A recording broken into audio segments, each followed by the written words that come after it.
I'm super excited. We actually ended up making the interview with Lance and Adam at the Home Buying Guys a 2-part episode.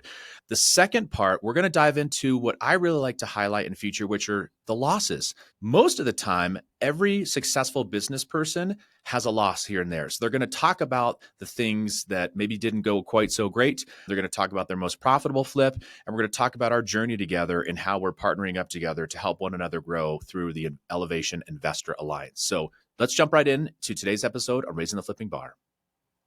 Welcome to Raising the Flipping Bar, the go-to podcast for aspiring and seasoned real estate investors. I'm your host, Derek Marlin, and I'm the CEO of Elevation. We're a real estate investment company based right here in Denver, Colorado. We'll dive into smart investment strategies, market insights, and essential tips for scaling your real estate ventures. Whether you're making your first investment or your 100th investment, this podcast is your blueprint for success in the ever-evolving world of real estate investing. Get ready to elevate your real estate game and begin your journey with me.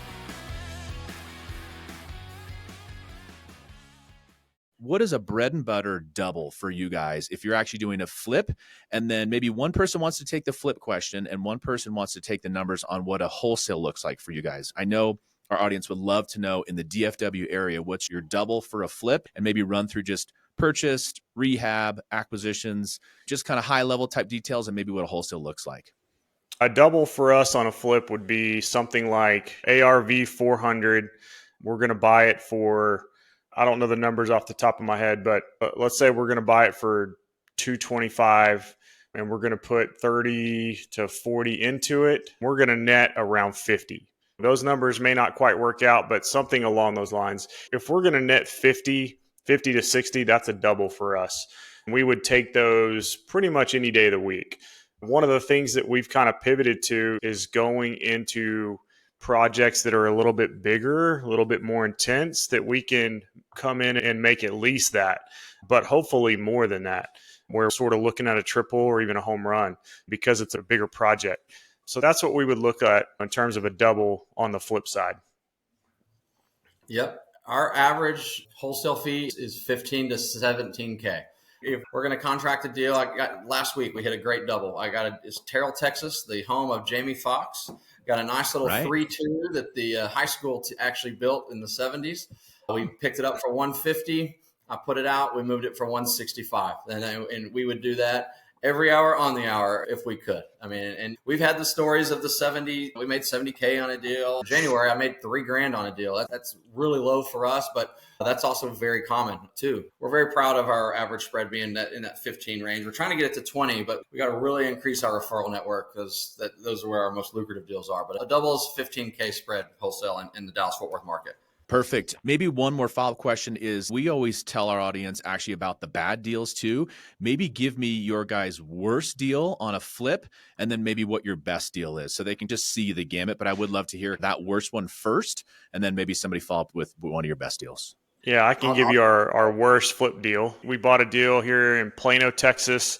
Probably, we didn't think we bought it all that bad. We thought it might have been a little bit high, but it was right at the point where the market started to change with interest rates going up. As we were finishing that house, we spent a little more money than we should have. The market started to change right at that same time as we were looking to sell it. We actually looked at maybe keeping it as an Airbnb because it was a really nice house, $600,000 ARV house with a pool, very nice finish out.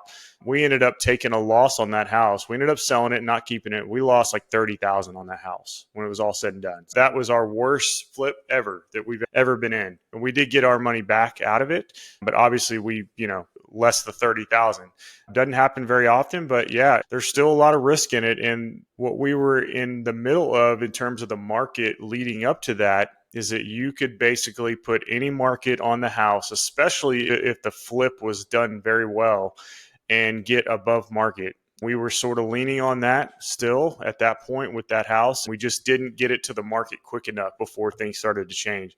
We took a bath on that, and the market changing is something that we just could not control. And so you have to be prepared for that. You got to be able to get through those tough times every once in a while because they will happen. That's just the long and short of it on flipping. And let's talk about our best one. It's got to be the Fox Creek house, right, Adam? Yeah. Fox Creek was a flip we did early last year. We still probably overspent on the rehab a little bit, but we just bought this thing for a smoking deal. We paid what did we pay? 150 or 175? 175. Yeah, this is an $800,000 house. We paid 175 because it was a fire, it had a fire. So it was actually in my neighborhood. We direct mailed to it to find it. The executor called us and said, "Hey, we just got to get rid of this thing. Someone died in it. It had a fire. It's a wreck." I mean, this thing was almost a teardown. We picked it up, worked it out, and we put about 250 into it, and we netted somewhere around 190,000 at the end of the day. So that was our best flip, and it would be nice to do 10 of those a year. That's just not the case. We're shooting for doubles every day, day in and day out, whether it's wholesale or flip. Sometimes you get lucky with something like that. For us, we're not afraid to take on the worst project, the heaviest load. We actually would prefer that because there's going to be more opportunity to make money on those types of deals that other people may shy away from. That was a good one. It did take a little while, but it was a good one. No, that's awesome. So want to kind of dip a little bit into the retail side of things. Adam, you mentioned that that's one of your areas of focus. That's one of the ways that we obviously connected, is actually being a part of the same downline, if you will, when it comes to eXp Realty. So tell me a little bit more about what you guys are trying to build from a retail perspective. And maybe somebody wants to hit the piece of the question of, why did you decide to go either with us and with eXp versus one of the other many brokerage options you guys had? You're super smart, you're talented, you're doing a bunch of deals. Just kind of tell me what went through your mind and how this all came together and where you want to go with this retail side of the business, because I love you guys are both investors and agents. Yeah. So one of the things we noticed with our lead flow 4 or 5 years ago was that from time to time, there were leads coming in that were not a cash offer lead. Just they weren't going to turn into deals on the wholesale side or even a flip. So they were too close to retail. So at that point, we decided, hey, let's go ahead and get licensed. Let's go through that process so that we can convert some more of those leads to deals. And we've been doing that, I wouldn't say well, but we've done a fair amount of those over the last 4.5 years to really make it a viable option for us. And what that has done for Lance is also given him another tool to go into a living room to talk to a seller and give them the option of maybe retail. Lance, why don't you explain kind of how you pitched that, and then we'll circle back around on how we made that change here recently. Yeah, by nature, I'm an oversharer, right? You can ask one question and I could have talked this whole hour about whatever I wanted to. And so when I was learning this wholesaling game, I found it extremely difficult to walk into the living room of these families and hide MLS from them. And I was talking to Adam about it. He's like, "Well, we don't have to hide it." He's like, "You think I should just get licensed?" And I'm like, "If you're willing to, that'd be great." I'm not licensed, for the record. Adam is. So it's funny, it's allowed me to be, as a man of faith, as just a good dude. Like, I want to show everyone all your options, And so in a room full of 5 cash buyers, I'm always going to pitch retail, right? Because it allows me to keep a conversation going a week longer than the conversation the cash buyer can have that day, right? Because we're going to talk through, maybe we could net 30 or 40K more. And that's why we have the hybrid approach at Home Buying Guys. And you'll see behind Adam, our company motto is buying, selling, helping. And so we'll buy your house, we'll sell your house. And if you'll just trust us, we'll give everything we know about real estate away for free. We're just those kind of guys. So that's why it's been extremely impactful for us is to not hide that. In 2019, 2020, everything sold on MLS, everything. Yeah. And you could sell and you could close in 30 days. So to act like that wasn't the situation, I thought was misleading. And that was a real pivotal point for us, because by the time we were licensed and ready to go, that's exactly when COVID happened and all of these iBuyers backed out, and we were able to list those properties. We had like 6 listings in those first 2 months of Adam's license being active, because we were helping sellers get in that middle range that was too high for a cash deal for an investor to take a shot on, but we were able to price competitively and sell at MLS levels. It's extremely important, but it has to be done the right way. I think you have to be experts at both, and we're having to be very hypercritical on how we train our sales team on this. We've learned that a lot of agents that are interested in what we do, in our experience, they get infatuated with the wholesale side. And we're like, "No, dude, I need you to go move MLS deals, and preferably your own deals. I've got my leads over here, so I need you to put some meat on the table too." So it's been an interesting journey with us understanding how we want to work the business, but to find people to understand it the way Adam and I do and how we want to go to market. It's not easy. And that's what led us to you cornering us over this opportunity. And that's what kind of the kicker of us giving a shot moving forward is the ability to recruit the right people with the right brand and all of that. And I'll let you go into that more, Derek. Perfect.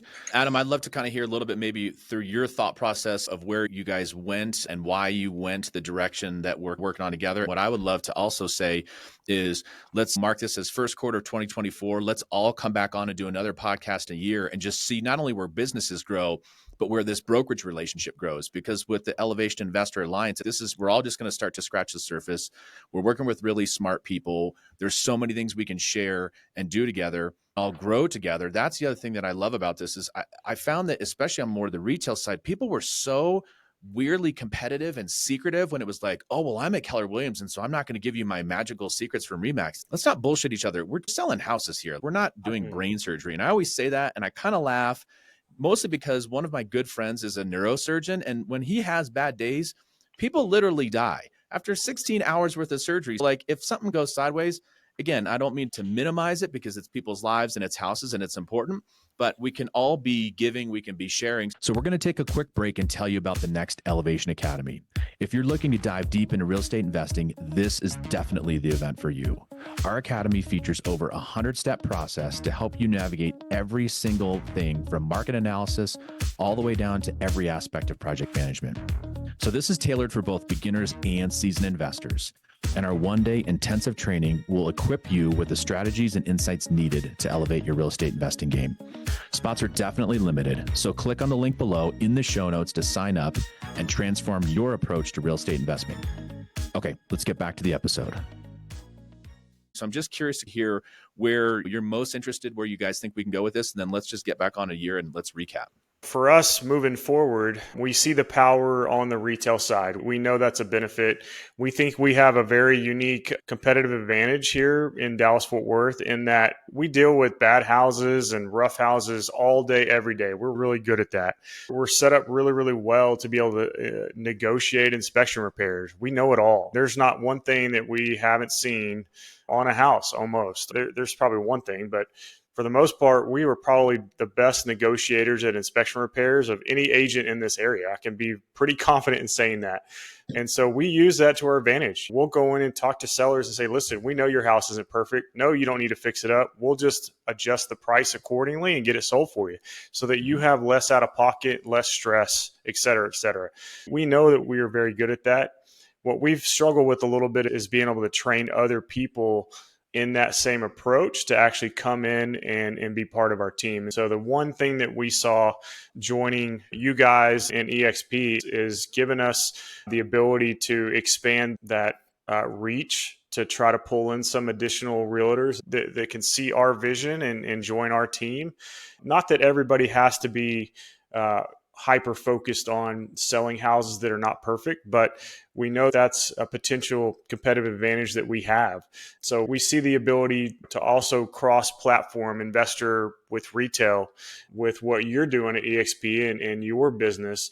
We want to do the same thing. We think there's a lot of advantages going forward with the retail and investment side crossing over as we go along. I think that's going to continue to increase as we move along and people get even more familiar with the investment and wholesale side. And there's a lot of realtors that hold deals that have connections and networks that we would like to tap into and get our branding out to. We don't see it as a division between investment, wholesale versus retail in the future. We see it as a complete collaboration between the two sides. And with all the legislation and lawsuits going on, that might even get more convoluted and crossed over as those things start to get unpacked and get resolved. I think the EXP brand for us and you guys specifically are going to help us grow our team and help us share our vision for what we're doing here locally. We're excited because we think there's a lot of opportunity there. We think we're just scratching the surface, and really it's just been me doing it. I need some people to take that off my shoulders. The one thing that we also have in our back pocket is we have the leads. We have retail leads. Right. I think the average realtor does like 6 deals a year in the US. I probably have 12 I have 4 listings myself right now that I would love somebody else to work. It's Well only said. March 7th. We've got the leads, and that's a powerful thing to be able to recruit agents with. So that's where we're at. Yeah, love it. Want to be sensitive to your guys' time. So I kind of have one final question as we get ready to wrap up. Maybe either one of you guys can take it or you're both welcome to chime in. But something we're really trying to help our audience with is we all got caught in the grind, meaning what are we doing every day to try to move our business forward, whether it's a one man or one woman or person show, or whether it's a well-oiled 75-person machine.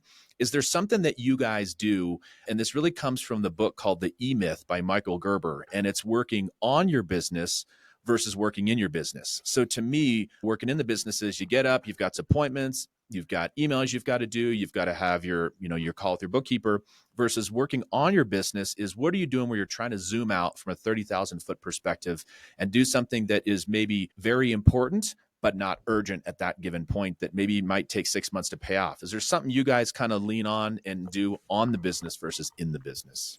Yeah, let me start with that, and Lance can finish that up.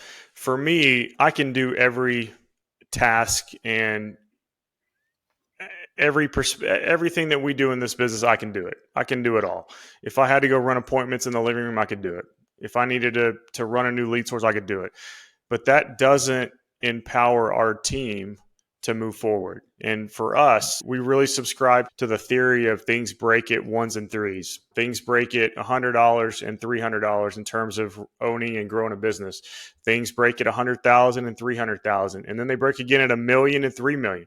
We've been stuck at that $1 million gross revenue number for a couple of years now, and it really has taken us a lot of reflection to be able to take a step back, break that down, figure out what we need to do to increase the right team members to basically go up above and beyond that $1 to now $3 million level. So for me, it's more about not partaking in those tasks, but training our staff to do that and giving them the tools to know how to go do those things so that they can become experts at their particular department or role or task. That way it's not dependent on Lance or I to do all those things. If Lance and I continue to do all the work, then we're always going to be stuck at a certain level. And that's what we're trying to avoid. The biggest thing for us is really, one, bringing in good people, and then two, training them and giving them the opportunity to sort of make it their own and handle those tasks and fulfill those roles and do it successfully with our support. I'm living my worst nightmare. We would have, I need to get to it quickly. That sounds like a weird way to start the story, but as we would have success at Home Buying Guys, I would call Adam and I would be like, dude, remind me where we're taking this thing. I'd be like, you're not going to make me a sales manager, are you? Because I always just loved being the sales guy that cashed the big checks and didn't need the base salary. I never wanted to be the sales manager. And now I'm a sales manager. Hold on. Actually, you're a vice president. You're not a sales manager. You get promoted. I'm vice president, sales manager, Lance Doty. No, but it's good, right? We're doing what we set out to do. And it's going to take me, I've got to take what's inside of my experience and what I know, and I've got to put it into trainings. I've got to put it to where it can be replicated. I don't need another Lance. I need someone to be 70% of Lance, right? I need like 10 of them. And then that way I can just really harp on Adam and our COO going, where's the leads? I got the guys, where's the leads, But I think the biggest thing is, in Adam and I, we Trevor, we've talked about him a couple of times. He's a big mentor of ours. He always talks about, okay, here's your goals, right? And we have that. We've got the 1 year and the 3 year plan. We know where we're going. We're going to get 2 million at the end of this year, and we'll be at 5 million at the end of year 3.